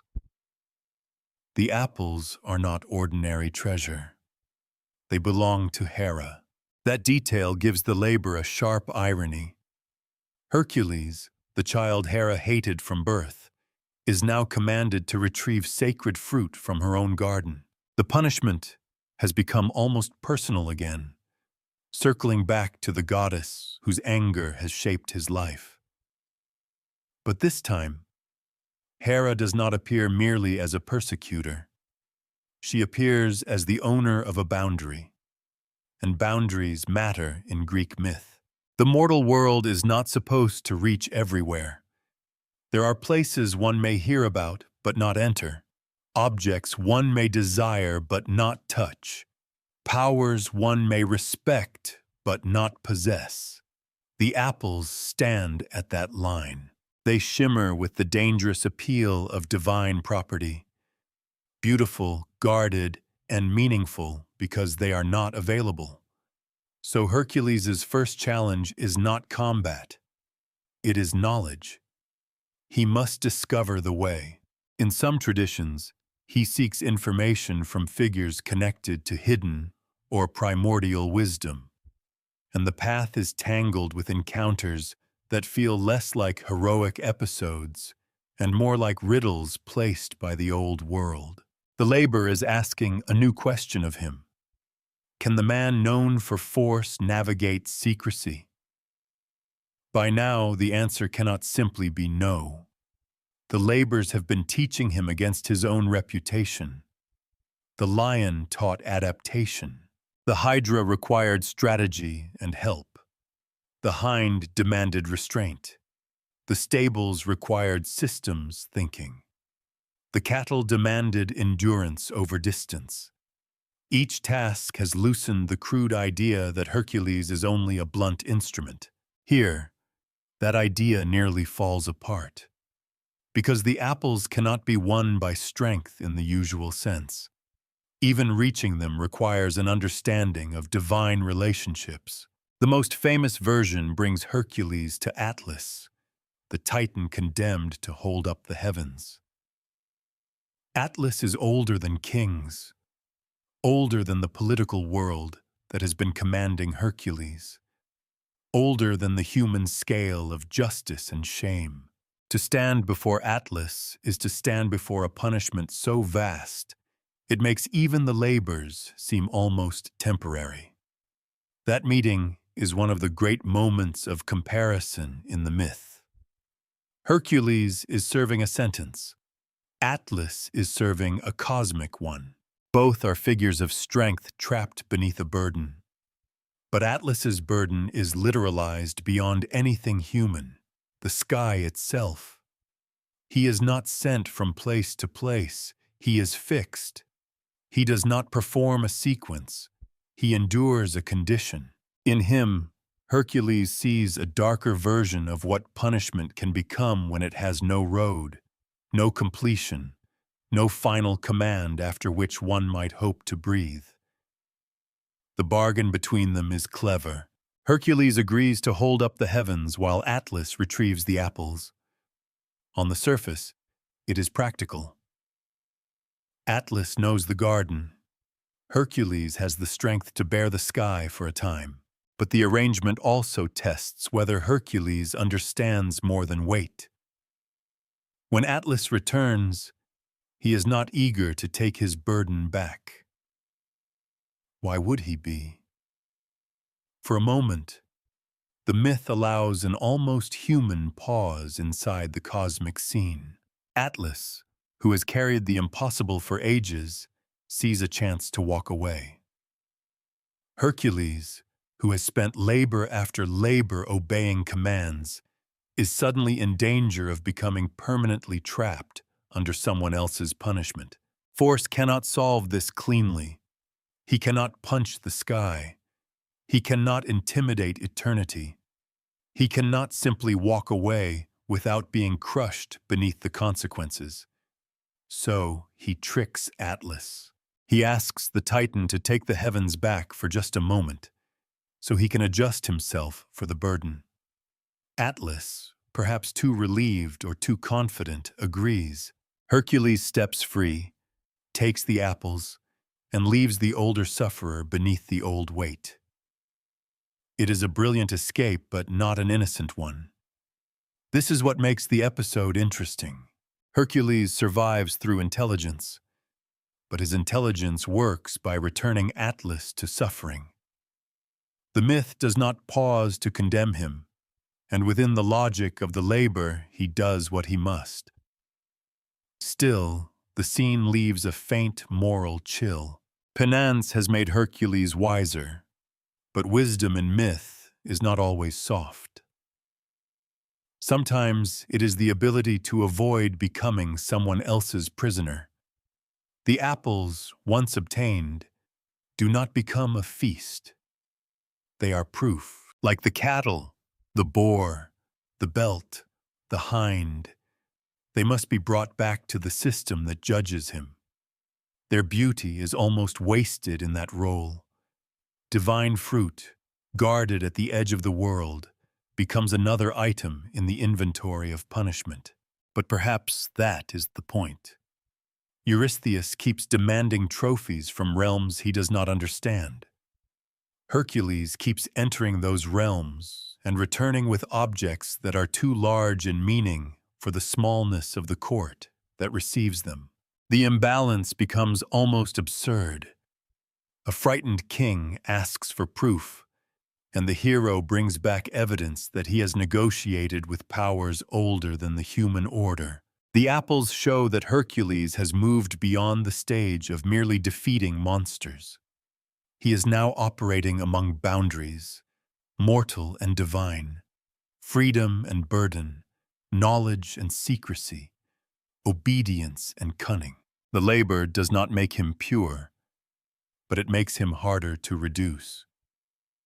He is no longer simply the man who crushes. He is the man who can listen, bargain, endure, deceive, and escape. That evolution matters because the final labor is approaching.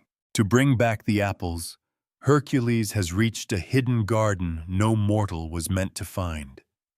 But the last command will send him somewhere even more forbidden. Not west, not across the sea, not into a guarded orchard under the eye of divine powers. Down, into the place where all roads end. Chapter 14.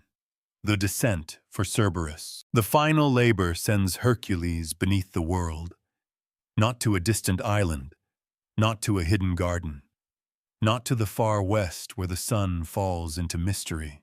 This time, the road leads downward, into the realm most heroes only reach when their stories are over.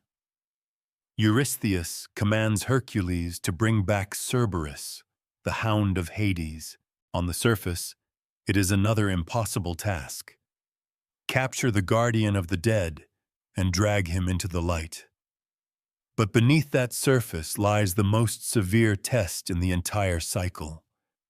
Hercules is not being asked merely to defeat a creature. He is being ordered to cross the boundary that defines mortal existence. The living do not belong in the underworld. That is what gives this labor its weight. The earlier tasks pushed Hercules past ordinary limits of geography, endurance, and divine secrecy. But death is not just another border. It is the border. It is the condition every mortal shares, whether king, beggar, warrior, or child. To enter Hades while still alive is to step outside the common law of human life. For Hercules, that matters more than it might for any other hero. His story has been haunted by death from the beginning. Death sent into the cradle, Death carried into the home. Death pursued across landscapes in the form of beasts and enemies. But until now, death has usually appeared as something to be fought, caused, escaped, or avenged. In the underworld, death is no longer an event. It is a kingdom, and Hercules must walk through it. Ancient accounts vary in how they describe this descent, and later traditions add their own textures. What remains steady is the idea that Hercules cannot simply storm the house of Hades like a bandit. This is not a cave with a monster inside. It is a divine realm with its own ruler, its own laws, its own terrible dignity. In some versions, Hercules receives permission from Hades to take Cerberus, provided he uses no weapons. That condition is crucial. The final labor strips him down again. No spear, no sword, no heroic metal between him and the beast. The man who once had to fight the Nemean lion with his bare hands must now face the hound of the dead in the same intimate way. But the meaning has deepened. In Nemea, he wrestled in vulnerability. Here he wrestles the guardian of the irreversible. Cerberus is not merely dangerous because he has multiple heads or monstrous force. He is dangerous because of what he protects. The fact that the dead remain dead and the living remain outside. To seize Cerberus is to touch the gate itself. This is why the labor feels less like conquest and more like confrontation. Hercules is not defeating death in any permanent sense. Greek myth is not that naive. People will continue to die. The underworld will not be emptied. Hades will not be overthrown. But Hercules does something almost more unsettling. He proves that a living man, under the pressure of guilt and divine sentence, can enter the realm of the dead and return. That return changes the meaning of his heroism. Until this moment, Hercules has been the one sent where others cannot go. Now he is sent where all others eventually go, but from which they do not return. The final labor makes his punishment resemble a ritual passage through the deepest human fear. If the earlier labors moved through the outer map of the world, this one moves through the inner map of mortality. And somewhere in that darkness, the memory of his family must hover. The myth does not need to say it directly. It is already inside the story. Hercules descends into the land of the dead after having killed those he loved under Hera's madness. How could such a journey not be haunted by them? Even if a particular version does not stage a reunion, the emotional logic is unavoidable.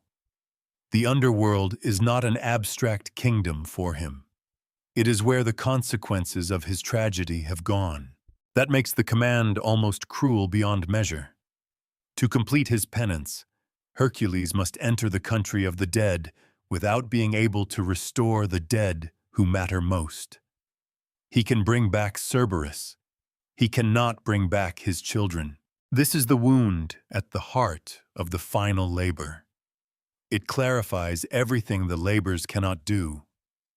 They can discipline his strength. They can expand his fame. They can prove his endurance to gods and men. They can turn him into a figure whose name reaches the ends of the earth and descends beneath it. But they cannot reverse time. When Hercules wrestles Cerberus, he is not only proving courage, he is meeting the limit that no amount of power can finally break. The hound may be subdued for a while, dragged upward, displayed to Eurystheus, and returned. The gate may open briefly. The hero may emerge alive. But death itself remains in place. There is honesty in that.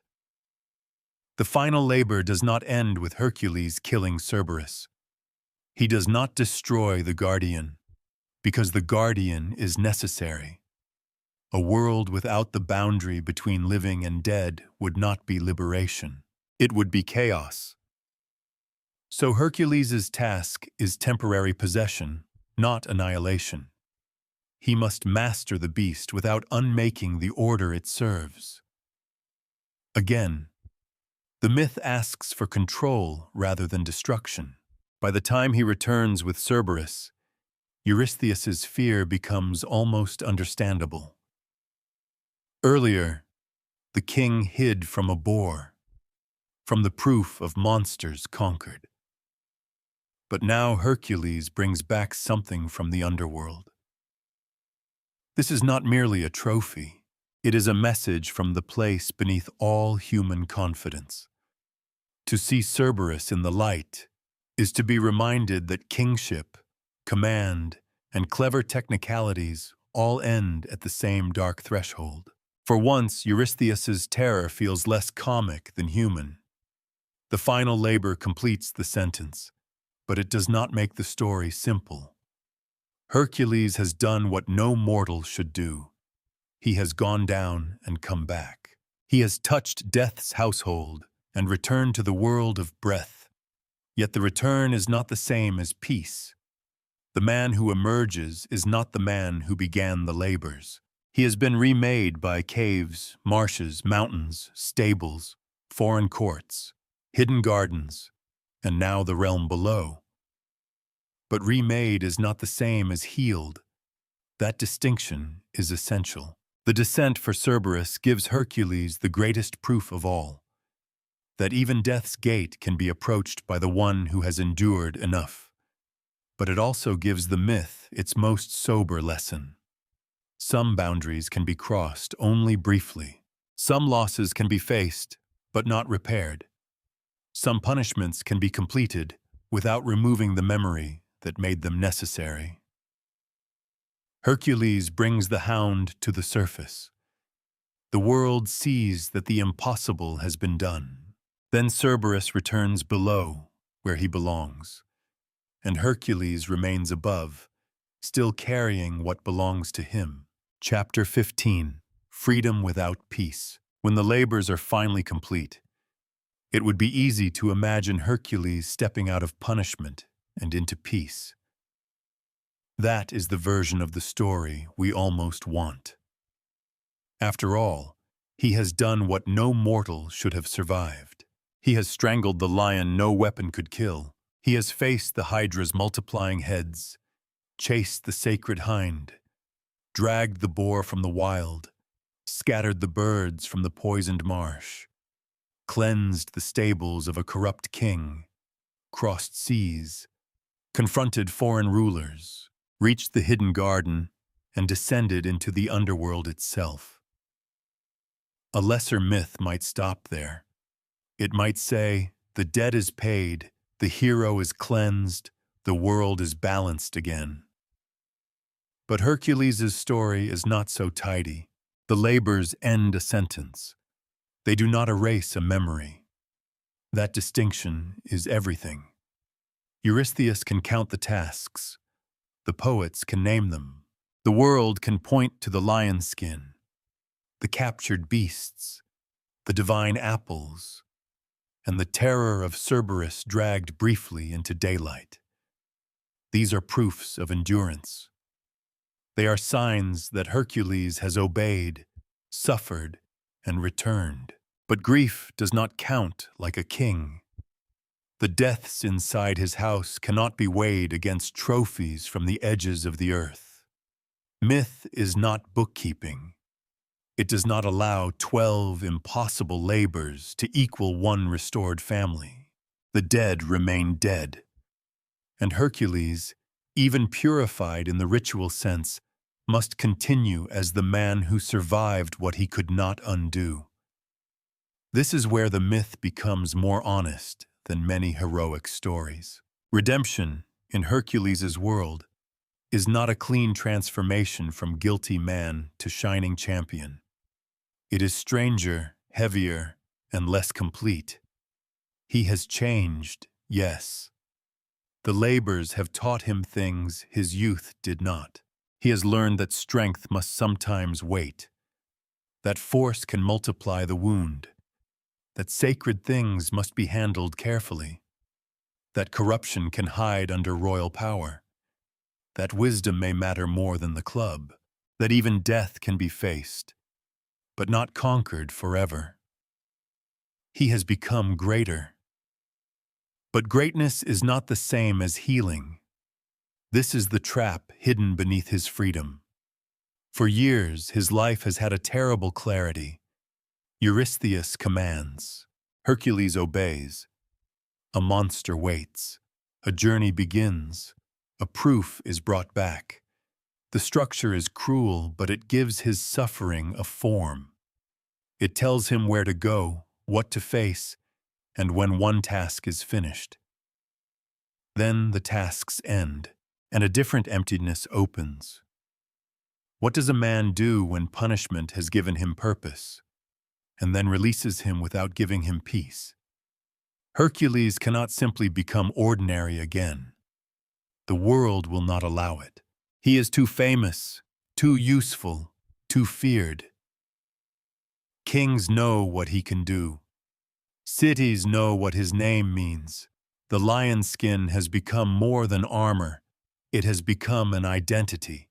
Wherever he goes, people see the legend before they see the man. And perhaps Hercules himself cannot fully separate the two. That is one of the quiet tragedies of fame. It preserves a person and imprisons him at the same time. The songs remember the victories, but they do not have to live with the memories between them.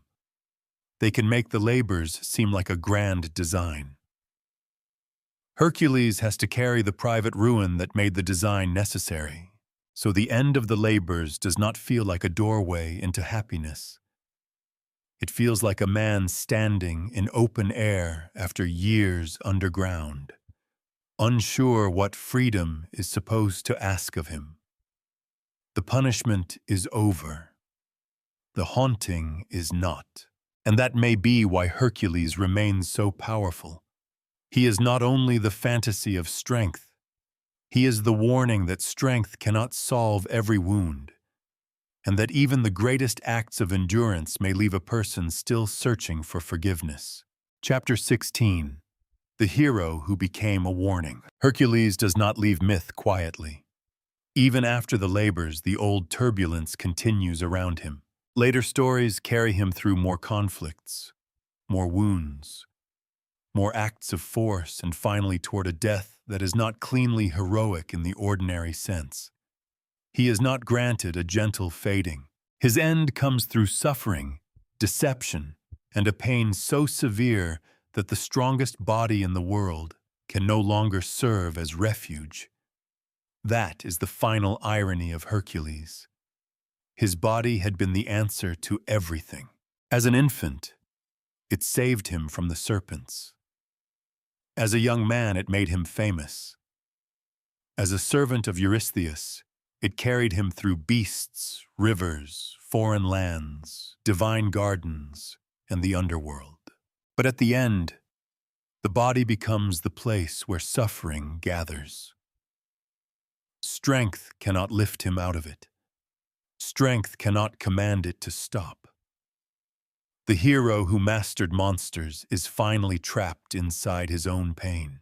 According to the later mythic tradition, Hercules' death is tied to Deianira and the poisoned garment associated with the centaur Nessus. The details belong to legend, and like much of Hercules' story, they come to us through versions shaped by poets, dramatists, and centuries of retelling. But the emotional pattern is clear. A past act of violence returns in another form. A supposed charm becomes destruction. Love, fear, jealousy, and old blood combine into catastrophe. Hercules' life has always worked this way. Nothing stays buried. The crime in the house leads to the labors. The labors lead to fame, but not peace. Later victories leave behind later consequences. The myth keeps insisting that violence does not end simply because the blow has landed. It travels. It changes hands. It waits inside gifts, rumors, promises, and wounds that seem closed until they open again. When Hercules can endure no more, the story turns toward the funeral pyre. This is not only an ending, but a transformation. The mortal part of Hercules is consumed, and the divine part is taken into immortality. In some traditions, he is reconciled with Hera and receives a place among the gods. It is a powerful resolution, but not a simple one. Immortality does not make the human story disappear. It does not restore Megara and the children. It does not soften every act of rage or make every suffering meaningful in a way that would satisfy those who suffered beside him. Apotheosis, the raising of Hercules to divine status, gives the myth grandeur. But grandeur is not the same as innocence. That is why Hercules endures. Not because he is the strongest. Strength alone would have made him impressive, then boring. A man who only wins becomes a statue too quickly. Hercules remains alive in the imagination because he is broken, useful, guilty, punished, changed, and still unresolved. He is a hero, but also a warning about what happens when power is praised before it is understood. The Greeks did not preserve him as a harmless champion. They preserved a figure who could rescue cities and destroy his own home. A man beloved by storytellers, feared by kings, tormented by gods, and finally lifted beyond mortality without ever becoming morally simple. That is a far more serious legacy than muscle. Hercules asks a question every age recognizes, even when it dresses the question differently. Can a person who has done terrible harm still seek redemption? The myth does not answer with easy comfort. It says that punishment may be necessary, endurance may be noble, service may reshape the soul. But forgiveness is not a prize that can be seized like cattle, apples, or a hound from the underworld. It must be longed for, and perhaps that longing is the most human thing about him. At the end, Hercules becomes immortal. But the reason we remember him is painfully mortal. He wanted release from guilt. He wanted a life beyond the sentence. He wanted the strength that saved others to finally save him. It never fully did. And so the great hero of Greece remains at the edge of madness and mercy, not only a symbol of power, but of the burden carried by those who survive themselves.